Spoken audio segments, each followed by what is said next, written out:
Hello mga beshi, good evening no.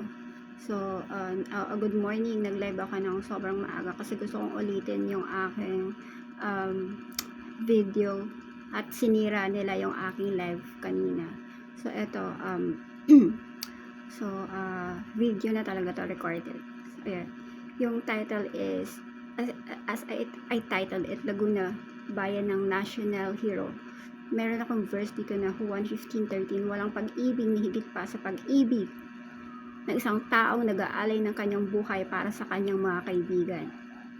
So, ang kasaysayan ng Laguna ay nagsimula bago pa dumating ang mga Kastila, na pinatutunayan ng Laguna copper plate inscription na may petsang 900 AD. So, ang pangalan nito ay nagmula sa salitang Kastila na lago o lawa dahil sa Laguna de Bay na ipinangalan naman sa bayan ng Bay, ang unang kabisera nito. History ng Laguna, ang kasaysayan ng Laguna ay nagsimula bago pa dumating ang mga Kastila. Bago pa dumating ang mga Kastila na pinatutunayan ng Laguna copper plate inscription pitsang 900 AD. So, ayan, lumitaw ang Laguna copper plate. Yung mga nagsira ng aking live mga beshi, mga kapitbahay ko lang sila. So, ayun mga beshi, no, ganun sila ka KKK. Alam nyo na yun. So, ayun, lumitaw ang Laguna copper plate inscription, ang pinakamatandang nakasulat sa dokumento sa Pilipinas na natagpuan sa lambak ng OWAS. So, 1571, sinakop ni Kapitan Juan de Salcedo ang rehiyon kasama ang mga sundalo na kapanalig na Bisaya. So, noong 1578, dumating mga paring Pransiskano upang magtatag ng mga bayan at magbinyag sa mga katutubo. So, encomienda tulad ng Tabuco at Lumbang noong panahon ng Kastila. So, revolusyon ng modernong panahon, lugar ng kapanganakan ni Dr. Jose Rizal. You look at my hair, it's so nice. So, ayun mga beshi, no, encomienda modernong panahon, lugar ng kapanganakan ni Dr. Jose Rizal sa Calamba, Laguna. So, sa pambansang bayani ng Pilipinas noong Hunyo 19, 1861. So, pinanganak siya ng ganong panahon. So, wala na akong makeup. Natural na mukha ako na yan. So, himagsikan, ginamit ng Nagcarlan Underground Cemetery bilang lihim na tagpuan ng mga revolusyonaryo laban sa pamahalaang Kastila. So, kasalukuyan, kilala ngayon ang Santa Cruz bilang kabisera nito, habang ang Santa Rosa ay Calamba na naging sentro ng industriya ng turismo sa rehiyon ng Calabarzon. So, mga bayaning isinilang sa Laguna, si General Ponciano Rizal sa Calamba, ang nakatandang kapatid ni Jose Rizal. Siya ang naging general ng Rebolusyong Pilipino at aktibong lumaban sa mga Kastila at Amerikano sa Timog Luzon. So, si Bridge General Vicente Lim ng Calamba, ang unang Pilipinong nagtapos sa West Point Military Academy sa Amerika. Isa siyang bayani ng ikalawang digmaang pandaigdig na namumuno sa pagtatanggol sa Bataan laban sa mga Hapones. So, Ambrosio Rianzares Bautista sa Binyan, Laguna, ang sumulat at bumasa ng deklarasyon sa kasarinlang ng Pilipinas, Acta de la Proclamación de las Independencia del Pueblo Filipino noong Hunyo 1898 sa Kawit, Cavite. So, Teodoro Alfonso Riolonda Calamba, ang ina at unang guro ni Jose Rizal. Kilala siya sa kanyang katatagan at sakripisyo ng panahon ng kolonyalismo. So, Teniente Jeronimo Aklan ng Calamba, isang tanyag na pilotong Pilipino noong ikalawang digmaang pandaigdig na lumaban sa mga air raid ng mga Hapones. So, yung mga sasakyan sa himpapawid ng mga kalaban, pinagtitira niyan, normalite niya yan. Actually, meron ako dito eh. So, pag ako nayamot, joke lang. So, yung mga beshi. So, meron akong link. May link ako, pindutin nyo na lang. So, ayun, mga sikat na theme park o mga tourist spot, no? Tourist spot sa mga na pwede nyo puntahan sa Laguna. Meron na dito, mga sikat na theme park at pasyalan, Enchanted Kingdom, Novale, Parks Plus Island, Kasaysayan at Kultura, Rizal Shrine, Bahay ni Rizal, Nagcarlan Underground Cemetery, Bayan ng Liliw at Paita, mga likas na yaman Lake Falls and Springs, Pagsanhan Falls, Cavinti Falls, Lake Pandin at Pitong Lawa ng San Pablo. So, Villa Escudero Plantation and Resort, gabay sa pagpaplano ng biyahe. So, saan masarap kumain? Huwag kalimutang subukang sikat na buko pie sa Laguna, tulad ng The Original Buko Pie. Tapos, Oletis, pangalan ng nagtitinda ng buko pie. So, pati ng mga kakanin gaya ng espasol. So, transportasyon. Madaling marating ang Laguna sa pamamagitan ng South Luzon Expressway o SLEC. Kung manggagaling sa Manila, maraming bus o Cubao sa Hilpuyat na bumabiyahe patungong Santa Cruz o Calamba. So, ang pangunahing kinabubuhay ng mga taga-Laguna ay nakasalalay sa industriya at pagmamanupaktura, agrikultura at pangingisda, sining at katutubong kasanayan at turismo. So, industriya at pagmamanupaktura. Manufacturing Industrial Zone, ang Laguna ay kilala bilang Detroit of the Philippines at isa sa pangunahing hub ng ekonomiya sa bansa. So, automotive assembly.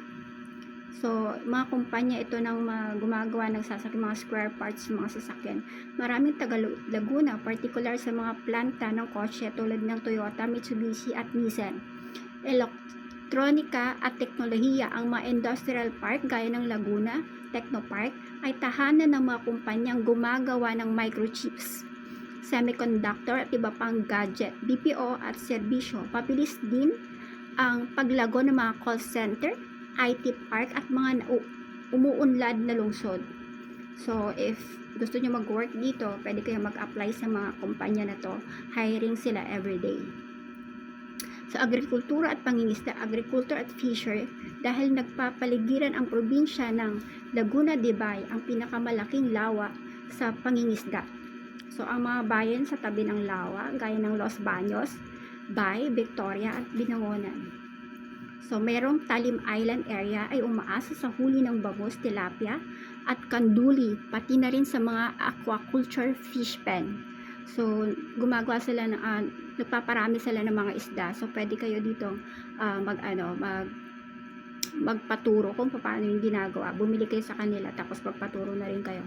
So, paghahayupan, sikat ang bayan ng Victoria sa pag-aalaga ng mga itik at paggawa ng mga balot at penoy. So, mura noon ang balot at penoy, around 6 pesos. Ngayon, 25 na. So, pwede kayong bumili sa kanila ng bultuhan para mabigyan kayo ng discount. So, meron din silang sining, paggawa at katutubong industriya, cottage industries, wood carving at paglililo.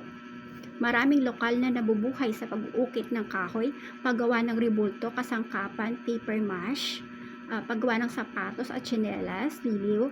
Ang bayan ng Liliw ang tanyag sa industriya ng matibay at murang kasuotan sa paas. Pero mga beshi, masyadong malayong Laguna. I suggest, bumili kayo sa Marikina, mas malapit, no? Sa may GB. Sa harap ng McDonald's sa Sports Center. Nandun yung bagsakan ng mga pull-out na sapatos sa iba't ibang malls, sa iba't ibang branches ng GB at Raste Lopez. So, sobrang mura doon, around 200 to 400, ganun lang. Mabibili mo sa mall ng mga 2,000 mahigit. Mga ganun siya. Sa turismo naman at serbisyo, tourism and hospitality, gaya ng nabanggit sa mga naunang atraksyon, malalaking bahagi ng kita ng mga lokal ay mula sa mga turistang bumibisita.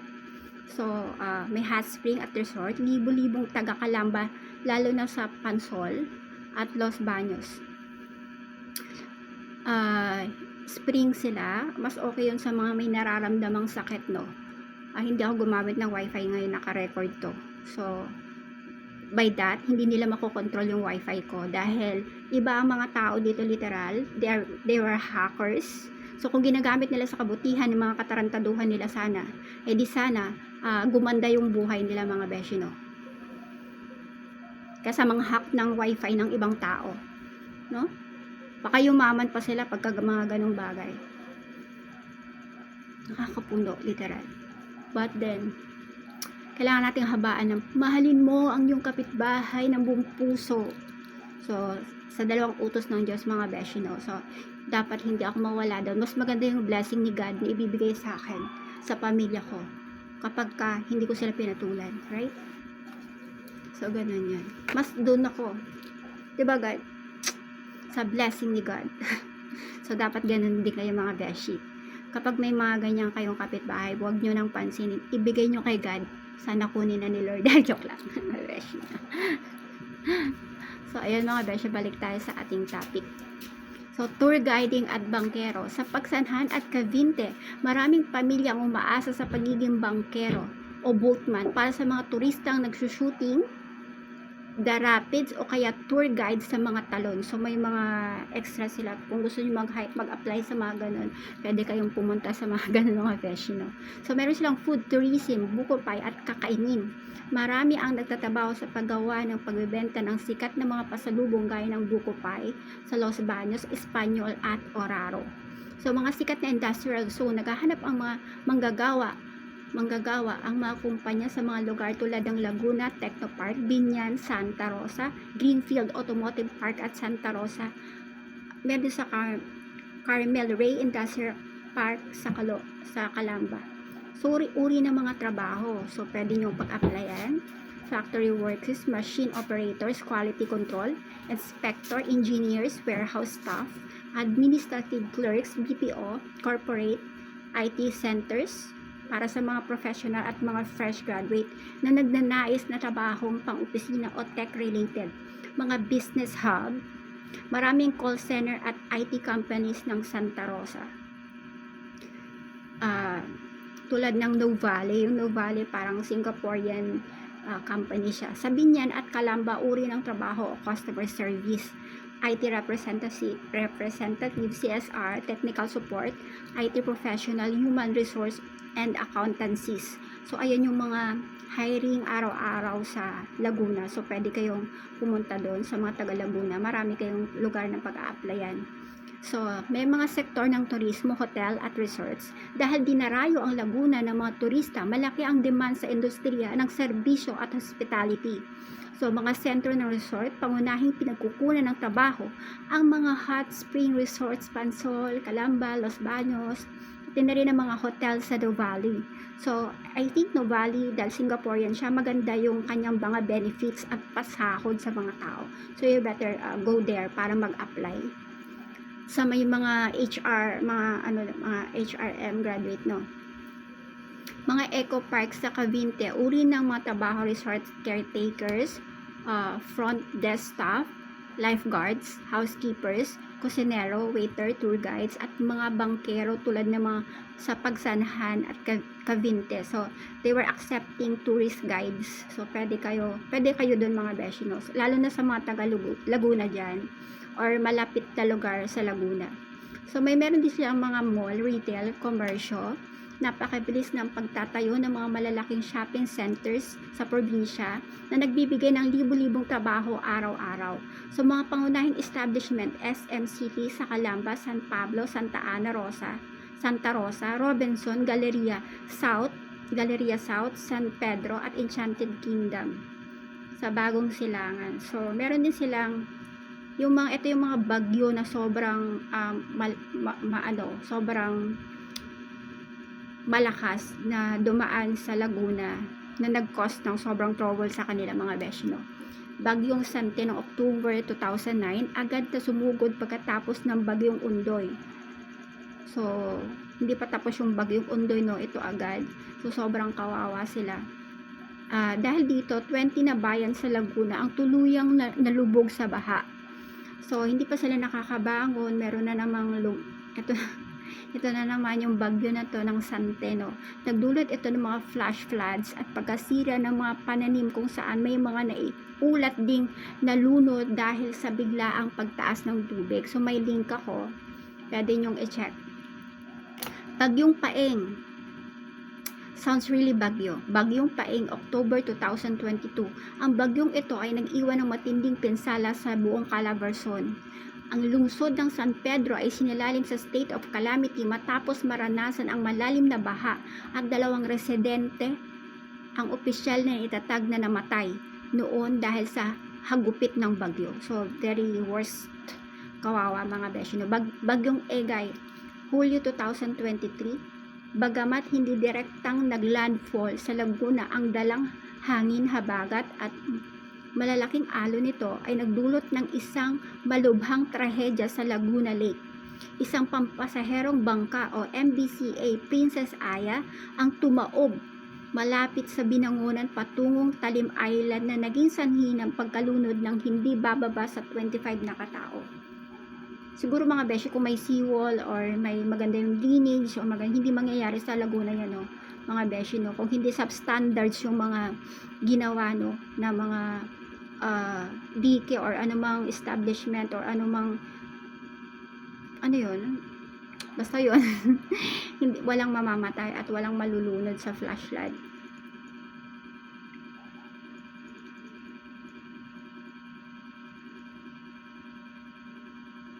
So, ayun, di, wala pala, kala ko naligaw ako eh. So, meron din tong bagyong Christy noong October 2024, isang napakatinding bagyo nagdala ng historical rainfall sa Luzon, sa Laguna. Nagdulot ito ng malawakang pagbaha. Maraming bayan ang napilitang magdeklara ng state of calamity. Dahil sa matinding pinsala ng agrikultura, mga bahay na nalubog hanggang bubong at mga landslide na nagresulta ng mga biktima. Actually mga beshi, no, merong 5% mandatory calamity fund ang bawat probinsya, ang bawat city. So mandatory yon na kailangang i-provide ng ng bawat lugar. So meron ako dito ang kopya.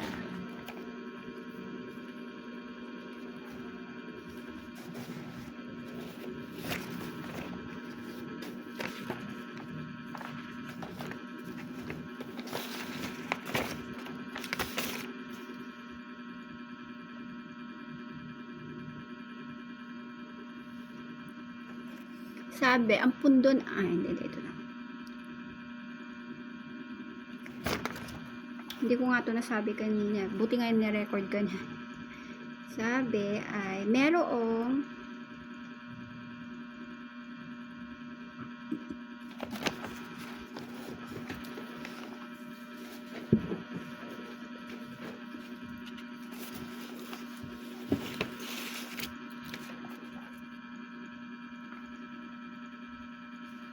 yung mandatory na calamity fund para sa mga baha, mga bagyo, mga beshi is nasa 3 billion to 5 billion dun sa Calamba, yung tatlong lugar ng Calamba, Santa Rosa at Cabuyao. So 3 to 5 billion kasi malalaki yung lugar na yon. Hiwalay ang pondo sa ibang 6 na municipalities, 5% din yun sa kanila. So, umaabot ng 5 billion to 7 billion. Ganun siya kalaki.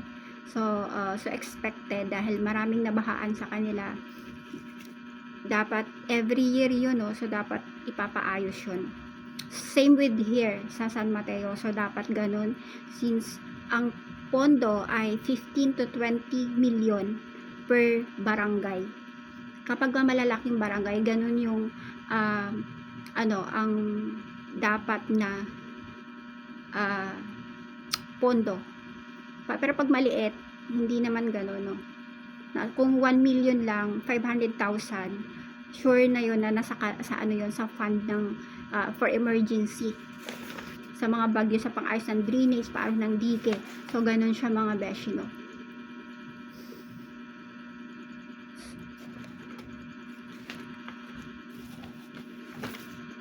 Tapos, ang mga gamot, libre yon, ang mga gamot. Basta may reseta ka, libre lahat ng gamot mga beshi, ha. Sa mga barangay nyo, libre yan. Kasi ang AMPIG, lalo na ang Gitnang Bayan, nagbibigay sila ng libre. Ako ilang beses ako nakakahingi ng vitamins, walang reseta. Binibigyan ako ng Gitnang Bayan, ng AMPIG, ng vitamins ko, pills ko. Kahit sa Marikina, binibigyan din ako. Kasi libre po yan. Meron pong pondo para dyan. Para sa mga health centers. Kaya hindi nila pwede sabihin na wala at hindi ka bibigyan. Basta taga Banaba ka, libre ka. Kuha mo. At kahit saang lugar, libre ka.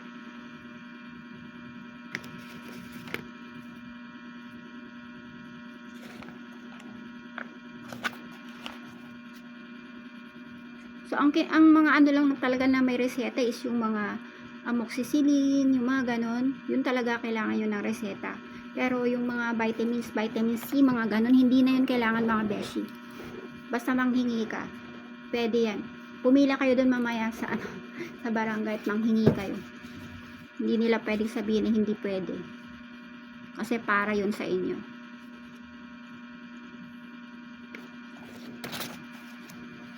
Kasama tayo sa budget dyan. So, balik tayo sa topic, Yun, sa pinakabagong sitwasyon noong Agosto 2026, ito yun ngayon, ang habagat at bagyo noong kalagitnaan ng Agosto 2026 is sinailalim sa alerto ang main Laguna Dibay River Basin dahil sa walang humpay na pag-ulan. Umabot sa 70 na barangay ang lubog sa baha ng mga lungsod ng Calamba, Biña, San Pedro at mga bayan ng Los Baños, Paquil, Victoria, Santa Cruz at Bay. Nagdulot ng malaking pinsala ang mga kagamitan sa bahay at paglikas ng mga residente. So, ang mga pinuno ng mga kawani ng pamahalaan sa Laguna ay nahahati sa mga halal na opisyal, provincial at local official na nagpapatakbo ng lalawigan at mga empleyado ng gobyerno, government employees. So, nagtatabaw sa iba't ibang departamento, kapitolyo at munisipyo. Ang gobernador Marisol Sol Aragones, siya ang kasalukuyang punong ehekutibo sa probinsya. Siya ang nagpapatupad ng mga batas, programa sa kalusugan, edukasyon at infrastruktura sa Laguna. Vice Gobernador Magtanggol Jose J.M. Carait III, siya ang nagsisilbing tagapangulo o presiding officer ng Sangguniang Panlalawigan Provincial Board na gumagawa ng mga lokal na ordinansa. Itong mga binabanggit ko, tandaan nyo, isulat nyo, pwede nyong i-research. Senior Board Member Maria Hamina Catherine Jam Aragao, ang nangungunang mambabata sa bukal na sanggunian. So, Provincial Administrator Jerry Pelayo, ang tinalagang pinuno ng mga nag-aayos at nagpapatakbo ng pang-araw-araw na administratibong gawain sa Kapitolyo. Mga local official, mga alkalde, mayor, sila ang mga pinuno ng bawat bayan tulad ng mga Calamba, Santa Rosa, Biñan, San Pedro, San Pablo at mga munisipyo gana ng Santa Cruz at Lopan. Ang Laguna ay binubuo ng 6 at lungsod na 24 na munisipalidad. Bulol. Ayan. Mga mayor sa mga lungsod, component cities, Calamba, si Mayor Rizal Ross Chepeco, Biñan City, Mayor Wilfredo Arman Dimagila Jr., Santa Rosa City, Mayor Arlene B. Arcillas, San Pedro City, Mayor Art Joseph Francis Art Marcado, Cabuyao City, Mayor Dennis Felipe Denesio Hain, San Pablo City, Mayor Vicente Amben Amante, mga mayors, Alaminos, Mayor Glenn T. Puabay, Mayor Charles Choi, Malihan Kalawan, Mayor Roseller Onye Karatian, parang ibang lahi ito, ang hirap bigkasin ng pangalan. Sa Cavite, Mayor Arnhil C. Antenor, Mayor Lorenzo Renz, ang hirap bigkasin, isusulat ko na lang mga beshi, kaya nang bahala magbasa. So bali ito, ang pondo ng lalawigang Laguna ng bawat lungsod nito ay nagmula sa dalawang pangunahing aspeto, ang National Tax Allotment, dating tinatawag na IRA, na binabahagi ng Department of Budget and Management, DBM, at ang Locally Sourced Revenues, LSR, o mga lokal na buwis na kinokolekta ng bawat lokal na pamahalaan o LGU. So, para sa kasalukuyang taon, ang kabuang pondo annual budget ng pamahalaang panlalawigan ng Laguna ay karaniwang naglalaro sa 5 billion to 7 billion habang ang mga lungsod nito ay may hiwalay at mas malalaking budget dahil sa mga nakokolektang buwis mula sa mga negosyo at pabrika. Source of Bureau Local Government Finance. So, may link din dyan. So, City of Calamba, merong 5 billion. Itong lungsod na may pinakamalaking pondo sa buong probinsya. So, di ba Calabarzon? So, itong Laguna daw may pinakamalaking pondo na budget sa umabot ng 5 billion na nakatutok sa pagpapalawak ng pampublikong kalusugan, libreng edukasyon at infrastruktura. So, narinig nyo ha. pampublikong kalusugan. So, ano ibig sabihin nun? Lahat ng gamot, vitamins, libre. Bayad yan, galing yan sa taxes ng mga tao. Kaya wag nilang sabihin na wala at hindi pwede. Kasi sa atin yan. Naiinis na ako. Yun, City of Ganyan, merong 4.5 billion official na naglalaan ng lungsod ng mahigit 4.5 billion para sa kanilang taunang pondo. So, pagpapatakbo ng Binyan City Hospital at ang pagpapatayo ng sarili nitong chemotherapy center. So dapat tayo, meron din tayong ganyan mga beshi, no? Kasi meron tayong pondo. City of Santa Rosa, 17 billion or 4 billion to 4.8 billion, kilala bilang Lion City of South Luzon. At isa sa pinakamayamang lungsod ng labas ng Metro Manila dahil sa automotive industry at mga commercial developments tulad ng Nuvali. So, dahil Singaporean to ng mga besh, no? City of Cabuyao, 3.3 billion to 3.5 billion ang aprobadong baseline annual budget ng lungsod na nagkakahalaga ng 3.3 billion hanggang 3.5 billion. So, malaking bahagi ng pondong ito ang nagmumula sa mga dambuhalang manufacturing plants at pagkain at consumer goods na nakabase sa lungsod ng City of San Pedro. So, 2 billion to 2.4 billion bilang pintuan ng Laguna mula sa Metro Manila. Ang pondo nito ay pinatatakbo sa pamamagitan ng siksik na komersyo, residential taxes at mga supplemental budget para sa mga lokal na programa gaya ng San Pedro at Diagnostic Center. So, City of San Pablo, 1.96 billion to 2.1 billion. Ito ay pinakamababang budget sa 6 na lungsod dahil mas nakasandal ang ekonomiya nito sa agrikultura at ecotourism kaysa sa mabibigat na pabrika. Mas malaki ang dependency nito sa ibinibigay na NTA share ng national na pamahalaan. So, ayon sa batas, ang pondo na nagtanggap at kinokolekta ng bawat lungsod ay hindi maaring gastusin ng walang kontrol. Kailangan itong i-divide sa mga sumusunod na mandatory allocations. So, 20% development fund para sa mga konkretong proyekto tulad ng kalsada, drainage at mga pampublikong gusali. Ang daming nasira, nakita nyo kasi may baha. So, paano ba yan? Kaya ine-expect namin na maaayos yan. 5% Calamity Fund, LDRRMF, nakatabi para sa paghahanda sa pagtugon sa mga sakuna gaya ng baha at bagyo. Nakatabi ha. So, sana nandyan pa. Personal Services, PS, sweldo, bonus at benepisyo ng mga regular na empleyado ng City Hall, doktor, nurse, guro, and staff. Government Hospital, wag sabihin na hindi libre ang gamot. Hindi libre ang check-up kasi libre yan lahat-lahat. Wala kang babayaran ni piso dyan. Unless na magbigay ka, mag-donate ka. So, MOOE, Maintenance and Other Operating Expenses, pondo para sa mga bayarin sa kuryente, tubig ng gas, ng patrol at pang-araw-araw na gastos ng gobyerno.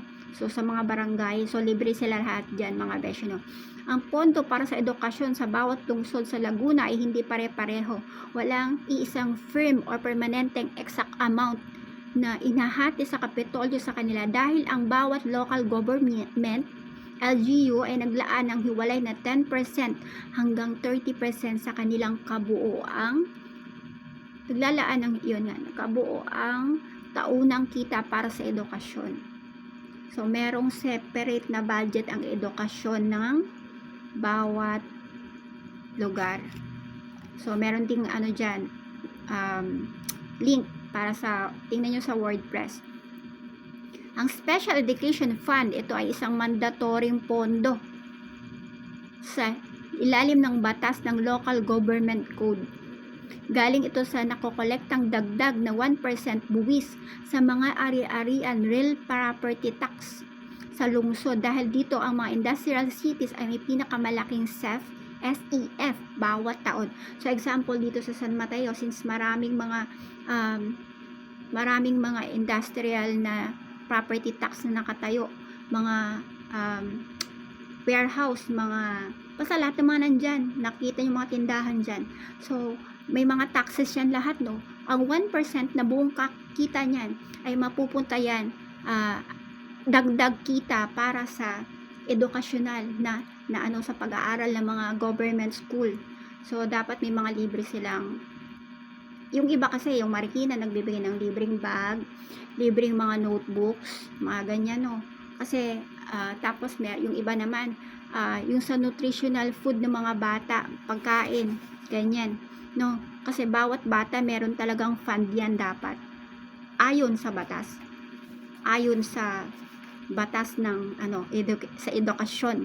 So, kaya dapat, pagka may mga paaral ang TESDA, mag-enroll kayong lahat kasi, bawiin yung sa inyo yan, kunin nyo yan, diba? Sayang, mapupunta lang yan sa bulsa ng kanino pag hindi nyo yan kinuha.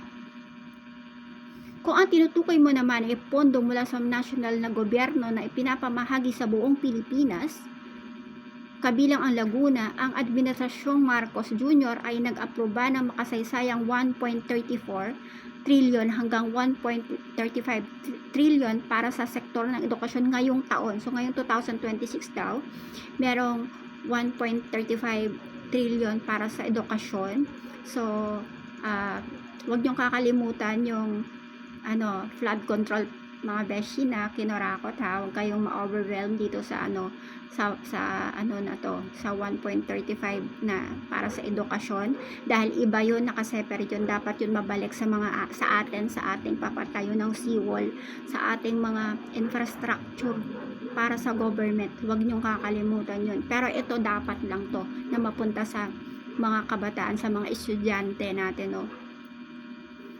So, ayun mga beshi, ang pinakamalaking budget sa kasaysayan ng bansa kung saan mahigit 928.5 billion ay napunta direkta sa Department of Education or DepEd. So, ibig sabihin, bayad na sila.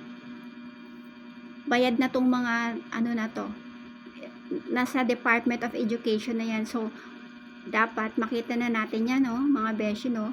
So, para sa mga sahod ng guro at pagpapatayo ng mga bagong silid-aralan, mahigit 67 billion naman ang inilaan, 'di ba? Para sa bagong, sa Marikina ang daming school dikit-dikit para dito wala akong napapansin masyado, mga beshi, no. Dapat nagpapatayo na rin ng mga bagong buildings, no. Mga dagdag upuan, lamesa para sa mga estudyante, 'di ba? Kasi sa Marikina halos dikit-dikit na yung mga school, ang dami ng school pati sa ibang lugar kasi may budget para sa edukasyon dapat ang para sa edukasyon. So, malawakang paghuhukay at paglilinis, ito daw yung mga paraan para hindi mabaha uli. So, sa LGU o National Government, malawakang paghuhukay at paglilinis ng dredging o desettling, ito ang kasalukuyang prioridad sa probinsya ng pamumuno ni Gobernador Sol Aragones, katuwang ang San Miguel Corporation. So, nakipagtuwang yung San Miguel Corporation sa kanila. Kailangang patuloy na hukayin ang Laguna de Bay at mga pangunahing ilog sa Binyan, Cabuyao, San Pedro at Santa Rosa upang lumalim ang mga ito at makasalo ng mas maraming tubig ulan.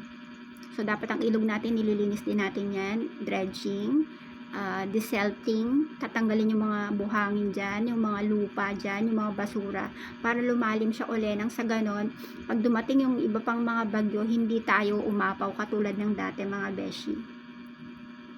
Ayon sa mga eksperto, yun, sa paggawa ng spillway, Parañaque Spillway, ayon sa mga eksperto, kailangan matuloy ang pagpapatayo ng isang underground spillway na makokonekta sa Laguna Lake patungong Manila de Bay o Pasipiko upang may labasan ang mga labis na tubig kapag umapaw ang lawa. Kaya lang, mga beshi, 900 billion ang neto, ang pondo na uutangin pa sa Japan, which is parang hindi tayo sigurado kung substandard kasi, 'di ba? Ang hirap magtiwala sa panahon ngayon. So, lalo na kung uutang na naman, may utang pa tayo sa Japan na $4.6 billion.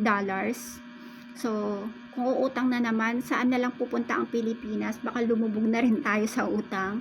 So, siguro dapat pag-isipang mabuti to hanggat may namumuno na hindi mapagkakatiwalaan. Siguro wag muna, 'di ba? Ayusin muna nila yung mga flood control na nanakaw sa Pilipinas, no? Bagong umutang na naman. Para sa ganito mga beshi, no, nakakatakot kasi nakakakaba, lubog na ang buong Pilipinas. So ito na naman, meron na namang panibagong 900 billion, nakakaloka. So ang pagtatayo ng pumping station at dike, pagsasaayos at pagdagdag ng mga floodgate at dambuhalang bomba ng pumping station, hindi bomba na sumasabog, pumping station sa mga baybayin ng barangay upang maibalik ang tubig sa lawa at hindi pumasok sa mga kabahayan, sponge city model at rain catchment. So dapat meron tayong mga ganito mga beshi, no, para na hindi naiwasan ng lumaragas ang tubig mula sa bundok. Nakita nyo naman yun sa mga social medias. So nakakaawa yung mga nagmumotor na dumadaan at mga iba pang magkukos siya ng aksidente. Ganun mga beshi, no. So hindi pumapasok mga kabahayan, sponge city, rain catchments, pag-adapt sa modernong urban planning kung saan ang mga kalsada at parke ay gumagamit ng mga materyales na sumisipsip ng tubig. Permeable surfaces kasabay sa paggawa ng mga underground water storage facilities o cisterns. Ayun na nga, reforestation sa mga watershed, pagpapanumbalik ng mga puno sa paanan ng bundok, makiling at bundok banahaw upang pigilan ang mabilis na pagbaha ng tubig, flash floods, at putik patungo sa kapatagan. Tamang pagtatapon ng basura, usually talaga, ito talaga number 1 to dapat.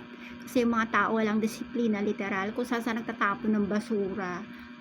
Ayan, masyado silang overwhelmed, gusto yata nilang lumutang sa basura mga beshi, no. So hindi lang sa Laguna, sa lahat ng parte ng lugar ng Pilipinas, literal nakakalimutan natin yan. So dapat marunong tayo mag-segregate ng basura natin. Yun nga sinasabi ko na bawat barangay dapat may segregation center yan, bawat barangay mga beshi. So kapag wala silang ganito, pwede natin silang reklamo na dapat meron. So ay mga pagsasaayos ng alulod at gutter sa bahay, dapat ang mga alulod at gutter natin na maayos yan, nadadaluyan ng maayos na tubig, kasi kapag nakatambak yung mga tubig dyan, magkukos yan ng lamok, diba? Na pwede tayong mapahamak at ang ibang mga tao. So ayan mga beshi, no, iwas ng pagsisemento ng buong bakuran. So dapat may parte na may lupa at may puno para nakakasipsip ng tubig, ulan yung ating mga puno, no mga beshi.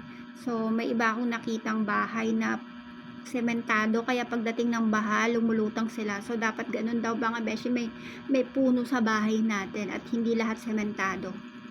So, ayun, pagsunod sa zoning laws, huwag magpatayo ng mga permanenteng infrastruktura o kabahayan sa mga tinuturing na no-build zone. 40 meters away from the creek, dapat walang bahay for your protection. Hindi dapat, kasi pag nababad sa tubig yung lupa, magkakos ng soil erosion na pwede kayong anurin kasama ng bahay nyo. So, ayun. Sabi sa Salmo 33:12, mapalad ang bansa na ang Diyos ay ang kanilang Panginoon ng bayan, ang bayan ng kanyang pinili para sa kanyang sariling pamana. So, ayun mga beshi.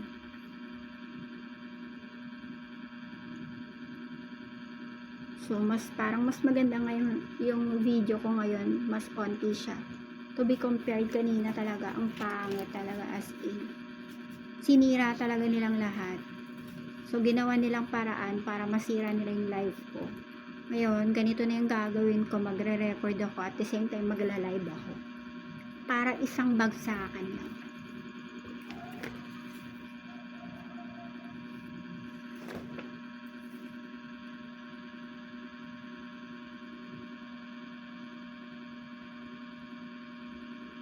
Ito basahin ko.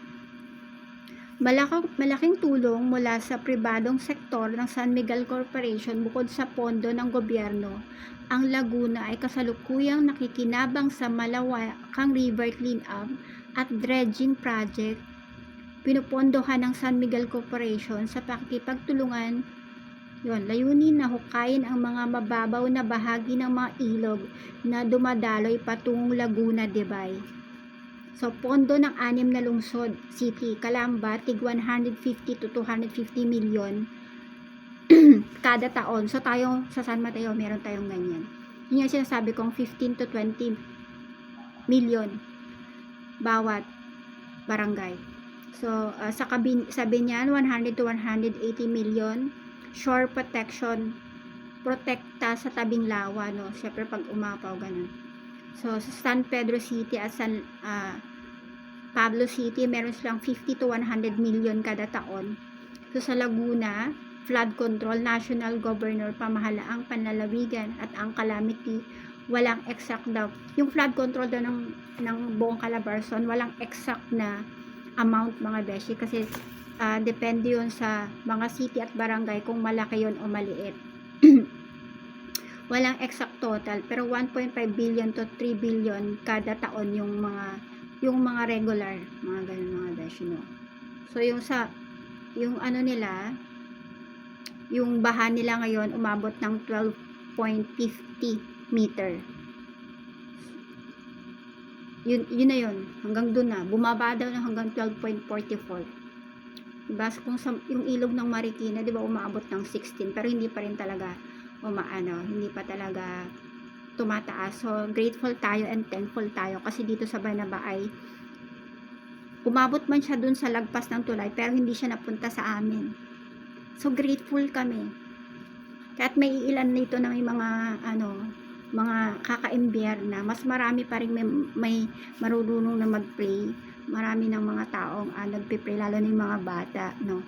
So, ano na sila mga beshi na nakakatuwa sila. Kaya, hindi na natin sirain yung araw natin sa mga nakaka-imbyerna. Hindi sila nakakabuti. Hayaan na natin sila. So, yun mga beshi, yun lamang. God bless. Dalawang utos ng Diyos. Mahalin mo yung naka-imbyerna mong kapitbahay. Joke lang. Mahalin mo ang Diyos ng buong puso at buong kaluluwa. Pangalawa, mahalin mo yung kapwang, yung kapitbahay kahit nakaka-imbyerna.